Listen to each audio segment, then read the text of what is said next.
자, 안녕하세요. 오늘은 6번째 시간 스포츠 윤리 공부해 보도록 하겠습니다.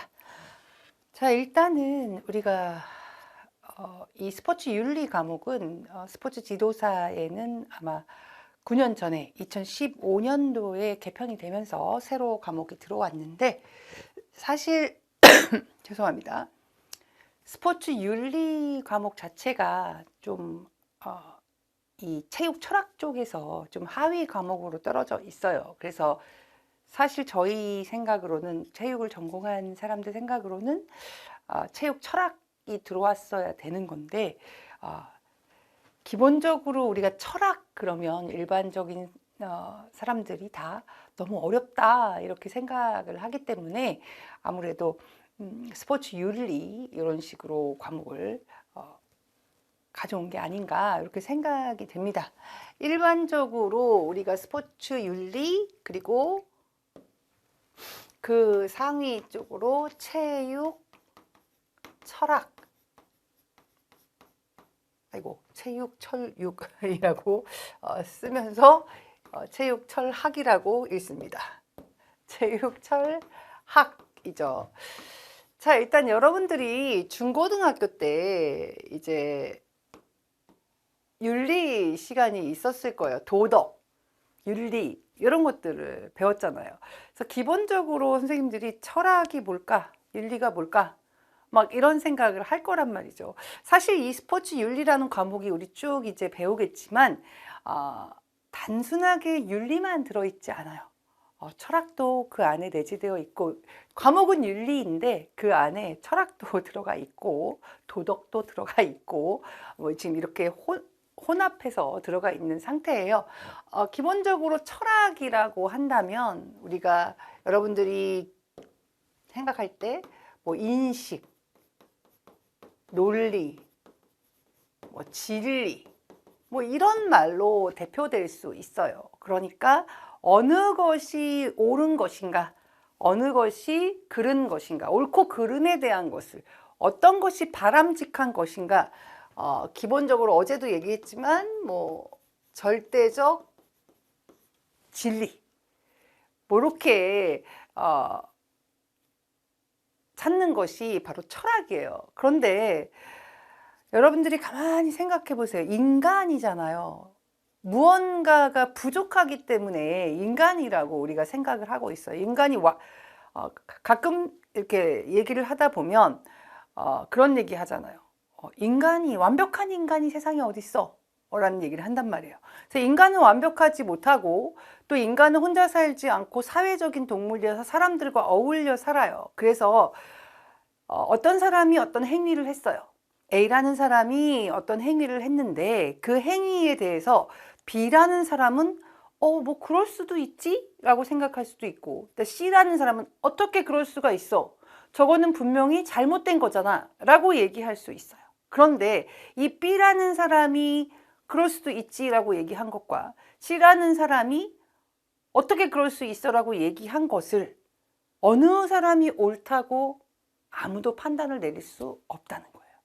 그래서 윤리는 뭐냐면 그런 어떤 절대적인, 철학에서 이야기하는 절대적인 진리, 인간이 살아감에 있어서 바람직한 것, 옳은 것이라고 얘기를 한 것에 인간이 정말 그런 것을, 어느 것이 옳고 어느 것이 그른 것을 판단할 자격이 있는가 라는 것부터 시작하는 게 윤리입니다.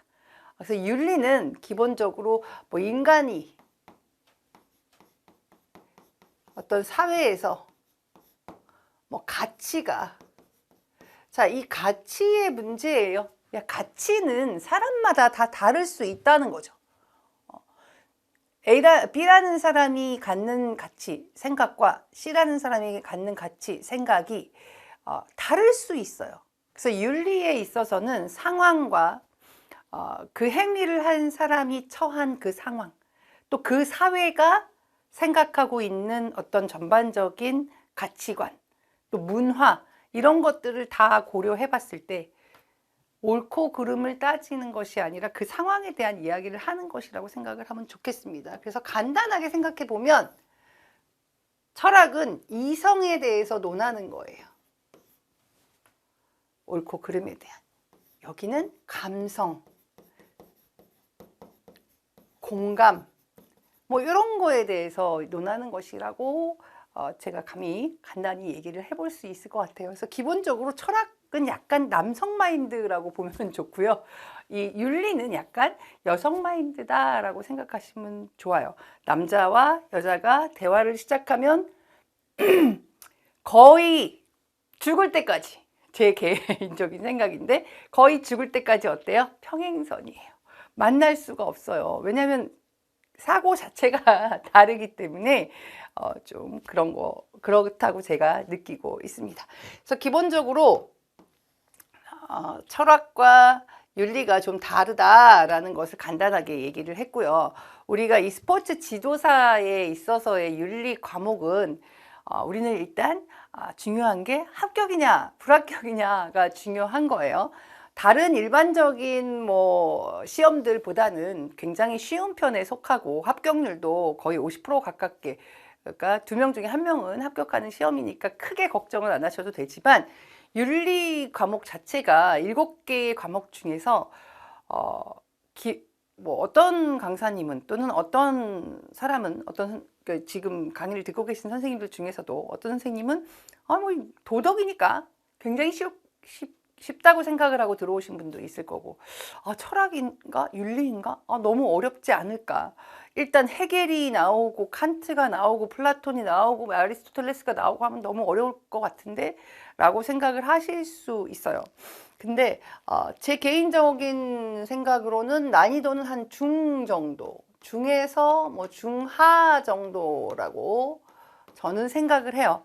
왜냐하면 요즘 중고등학교, 여러분들이 중고등학교에서 배울 때 윤리를 배울 때 그런 것들 롤스나 뭐 이런 거 사회, 통합사회 쪽에서 다 배우더라고요. 저희 때는 그런 거를 안 배웠던 기억인데 제가 조카를 공부를 이렇게 봐주고 있는데 통합사회 이제 이 내신 때문에 뭐 중간고사, 기말고사를 볼 때 통합사회를 제가 이렇게 딱 정리를 해서 이제 포인트 알려주고 또 시험 문제 만들어 시험 보고 이거를 이제 지난 2학기 때부터 작년부터 했는데 롤스가 나오고 뭐 여기서 나오는 환경윤리 뭐 니부어나 뭐 이런 것들이 다 한나 아렌트나 뭐 이런 것들이 다 나오고 하는 걸 보면서 많이 수준이 올라갔구나 라는 생각이 들어요. 그래서 중고등학교 때 열심히는 아니어도 중간 정도의 공부를 하셨던 선생님들은 그렇게 어렵지는 않겠다. 왠지 그렇게 얘기를 하냐면 스포츠 윤리라고 하는 스포츠 상황에서의 어떤 벌어지는 일들에 관한 얘기의 문제가 한 7문제에서 8문제, 많으면 9문제 이 정도 나오게 되고요.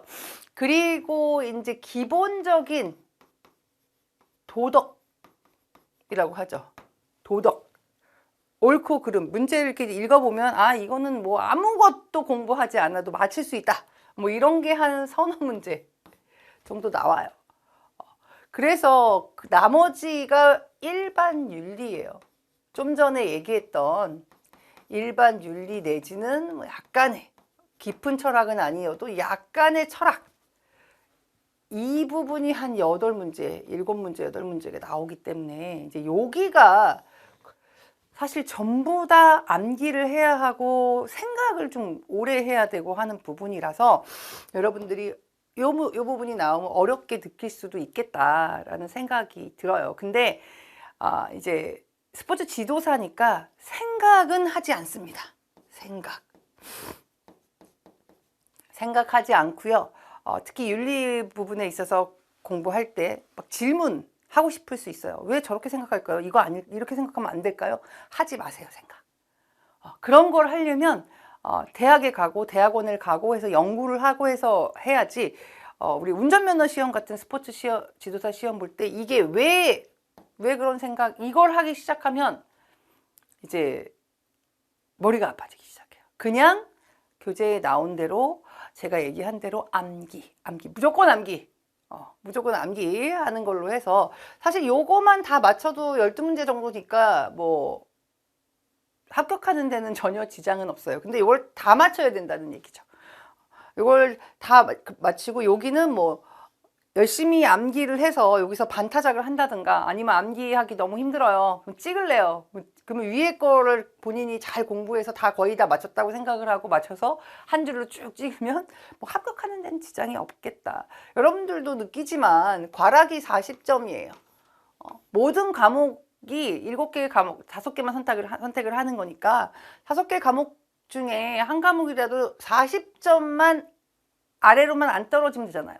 그리고 평균이 60이니까 뭐 좀 쉬운 과목에서 80점 맞고 좀 못하는 과목에서 뭐 50점 맞고 해도 합격하는 데는 전혀 지장이 없어요. 근데 하여튼 이 윤리 과목 같은 경우는 거의 대부분의 선생님들이 선택을 하는 과목 중에 하나예요. 왜냐하면 과목 자체가 선택하기가 쉽지 않게 과목을 만들어 놨기 때문에 윤리를 빼면 사실 생리학이나 역학을 해야 돼요. 근데 이과 쪽에 전공을 하신 분이 아니고 체육 관련 학과를 졸업하신 분이 아니라면 생리학과 역학을 하기는 짧은 시간에 굉장히 힘들다 이렇게 생각. 물론 생리학 같은 경우는 문제도 조금 난이도도 높고 분량도 굉장히 많아서 정말로 힘들지만 역학 같은 경우는 사실 중고등학교 때 물리나 산수를 좀 잘했다 내가. 그러니까 수학 아니에요. 산수를 좀 뭐 못하지 않았다. 뭐 이러면 사실 쉬운 과목이라고 생각을 해요. 역학은 암기하지 않아도 이해만 하고 있으면 문제 푸는데 전혀 지장이 없고 중요한 건 문제의 난이도가 공부하기는 좀 어려운 것 같은데 스포츠 지도사 문제의 난이도가 제 개인적인 생각으로는 거의 하 수준에 속해요.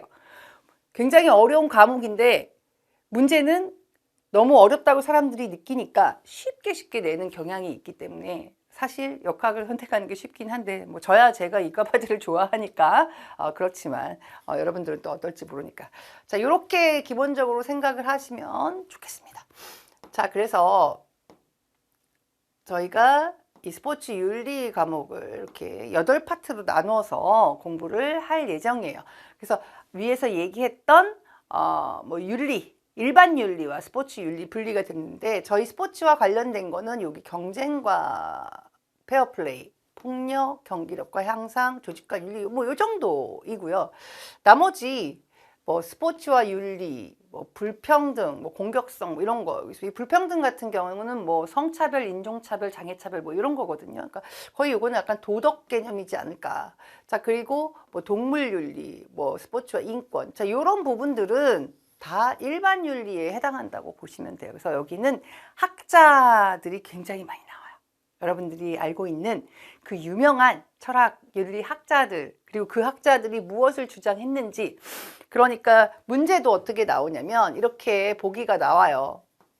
자 보기가 나왔으면 그 학자들이 이야기한 그 문장들 중에 굉장히 뭐 유명한 문장 하나 나오고 이 사람이 그래서 어떤 것을 주장했고 어떤 책을 썼고 뭐 이렇게 쭉 얘기를 해요.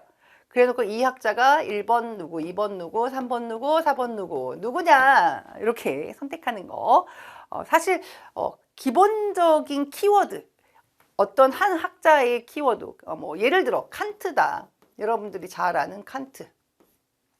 시계 소리 똑딱 이 칸트인데 이 칸트 선생이 이야기한 것 중에 가장 키워드는 뭐 정언명령, 도덕적인 어떤 기준을 선의지로 판단을 하고 뭐 이런 거예요. 그러니까 선의지, 정언명령 이런 게 나오면 무조건 칸트다 이런 식으로. 그래서 교재에도 굉장히 많은 학자가 나오지만 그 학자가 주장한 거를 키워드하고 그러니까 이 보기에는 말이 많이 나오지만 그 중에 키워드가 이렇게 나온단 말이에요. 뭐 선의지, 뭐 정언명령 뭐 이렇게 나와요. 그럼 요거 두 개만 보면 칸트다.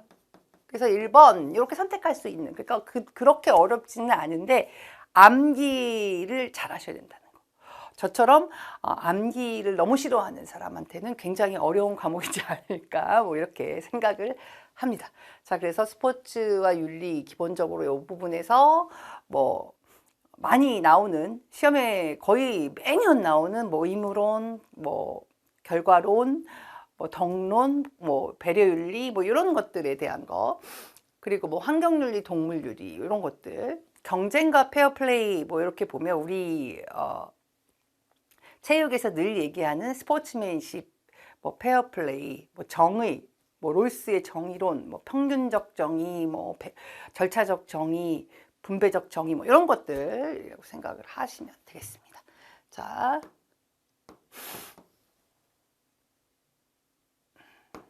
그러면 이제 우리 교재 197페이지부터 시작을 해보도록 하겠습니다. 자, 스포츠와 윤리. 자, 기본적인 우리 윤리, 기본적인 철학에 대한 부분이 바로 이 파트 1 스포츠와 윤리예요. 자, 굉장히 중요한 파트입니다. 문제가 나오는 출제 비율이 좀 높은 축에 속해요. 기본적으로 한 3문제, 4문제 정도, 서너 문제 정도가 출제가 되니까 한 파트에서 굉장히 높은 비율을 차지한다고 보시면 좋겠습니다. 그래서 파트 1 중요하다. 중요하게 집중해서 공부했으면 좋겠습니다. 자, 그래서 1번 보시면 스포츠의 윤리적 기초라고 해서 도덕, 윤리, 선의 각각의 차이점에 대해서 정리를 해봤습니다. 자, 도덕, 윤리. 도덕은 기본적으로 사람들과 어울려서 사는 뭐 사회윤리 정도 생각하시면 되고요. 자, 윤리는 개인이 느끼는 개인 윤리, 또 어떤 직업적인 거, 직업 윤리 뭐 이렇게 얘기할 수 있어요. 자, 도덕 보시면 여러분들이 딱 도덕하면 떠올려야 할 단어들 이렇게 생각하시면 돼요. 마땅히 해야 할 도리, 개인의 심성, 덕, 양심 뭐 이런 것들이 바로 도덕이라고 보시면 되겠습니다. 자, 그래서 일상생활 또는 일반적으로 본인이 살아가면서 하는 행동들 있잖아요. 그런 행동들, 또 내지는 공공질서, 우리가 대중이 나가면 공중도덕 뭐 이렇게 얘기를 하잖아요. 뭐 그런 것들을 다 도덕이라고 하고요. 자, 윤리는 자, 사회를 구성함에 따라 자, 더불어 살아가는 인간관계, 누구와 같이. 자, 이 위에 거는 단순히 개인이 누구가 다른 사람이 보든 안 보든 좋은 일을, 올바른 일을 하는 것을 이야기한다면 이 윤리는 뭐냐면 내가 누구랑 같이 살아가는 거예요. 그러면 사람과 사람이 서로 다르잖아요. 서로 다른 생각을 하고 있고 다른 삶을 살아온 사람이 만났기 때문에 서로가 생각하는 것을 서로 존중해 줘야 한다. 이렇게 보시면 되겠어요. 그래서 인간관계 속에서의 도리예요. 그냥 당연히 해야 하는 도리, 마땅한 도리가 아니라 인간관계 속에서의 도리, 사회적 양심 또는 도덕적인 규범, 관습 이런 것들. 자, 그리고 선은 뭐라고 되어 있어요? 도덕적 실천의 기본 가치 또는 도덕적 행위를 가능하게 한 근거. 내가 어떤 행동을 했을 때 그걸 왜 했을까? 그거는 이렇게 생각하기 때문에 이래서 옳고 이렇게 해서 바람직하기 때문에 그것을 우리가 선이다. 그래서 결과적으로 도덕도 마찬가지고 윤리도 마찬가지고 선, 바람직한 거, 좋은 거 이런 것들을 표현하는 것이 도덕이고 윤리다 이렇게 생각하시면 돼요.